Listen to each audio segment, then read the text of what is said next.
কক্সবাজার একে আমি একজন প্রার্থী। আইনানুগভাবে সকল কিছু সম্পন্ন হয়েছে, আমি প্রত্যক্ষ করেছি। নির্বাচনের মাঠে আমরা সকল প্রার্থীকে স্বাগত জানাই।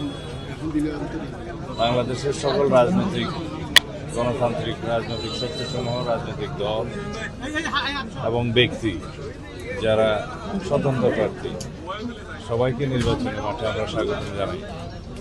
সুষ্ঠু, সুন্দর, নিরপেক্ষ, অবাধ নির্বাচন অনুষ্ঠিত হবে ইনশাআল্লাহ বাংলাদেশে। ফ্যাসিস্ট মুক্ত বাংলাদেশে গণমানুষের এটাই প্রত্যাশা। বাংলাদেশের মানুষের আকাঙ্ক্ষা, শহীদের রক্তের আকাঙ্ক্ষা, এটি সত্যিকার গণতান্ত্রিক রাজনৈতিক সরকার গঠিত হবে এবং নিরপেক্ষ ভোটের মাধ্যমে জনগণ ভোটের অধিকার প্রয়োগ করার জন্য উদ্গ্রীব, উন্মুখ হয়ে আছে। সেই পরিবেশটা আমাদেরকে বহাল রাখতে হবে।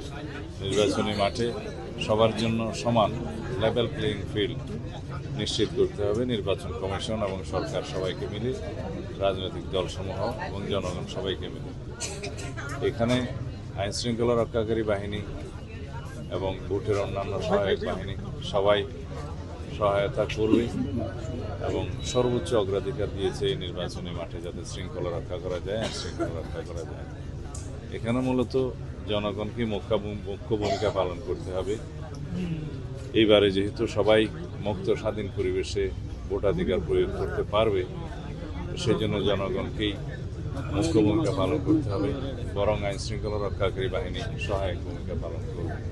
আমরা দেশের সকল জনগণকে আহ্বান জানাই, সম্পূর্ণ মুক্ত স্বাধীন পরিবেশে নিজের ইচ্ছা মতো পছন্দ মতো প্রার্থীকে দলকে ভোটদানের জন্য আপনারা সুবিবেচনা প্রসূত সিদ্ধান্ত নেবেন, যাতে করে আগামী দিনে বাংলাদেশে একটি সত্যিকার শক্তিশালী গণতান্ত্রিক বৈষম্যহীন এবং ন্যায় বিচারের, সামাজিক সুবিচারের রাষ্ট্র প্রতিষ্ঠা হয় এবং সত্যিকার শক্তিশালী গণতান্ত্রিক সমাজ প্রতিষ্ঠা হয়, সরকার প্রতিষ্ঠা হয়।